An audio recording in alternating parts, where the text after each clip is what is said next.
नमस्कार। गावाजवळील शेतात आढळला तरुणाचा मृतदेह। पोलिसांनी संशयित महिलेला घेतले ताब्यात।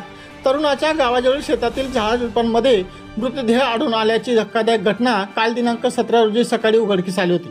मयत तरुणाचा खून झाल्याचे उघड झाले असून या प्रकरणी पोलिसांनी संशयित महिलेला ताब्यात घेतले आहे। मिळालेल्या प्राथमिक माहितीनुसार शिंदखेडा तालुक्यातील शेवाळे गावातील दीपक रतिलाल मालचे वय 25 या तरुणाच्या गावाजवळील शेतात मृतदेह आढळून आला होता। घटनेची माहिती मिळताच घटनास्थळी शिंदखेडा पोलीस स्टेशनचे पथक दाखल झाले होते। या प्रकरणी दीपक मालचे याचे वडील रतिलाल मालचे यांनी शिंदखेडा पोलीस स्टेशनात दिलेल्या फिर्यादीत म्हटले आहे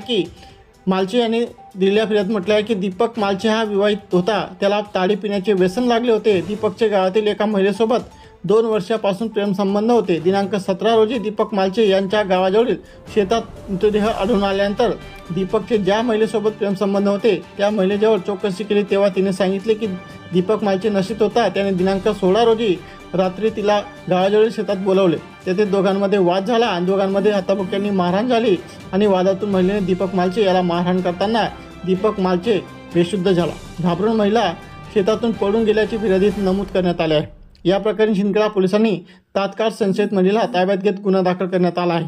पोलिसांकडून या प्रकरणी सखोल चौकशी सुरू आहे। शहादा न्यूजसाठी नितीन सावळे, शहादा।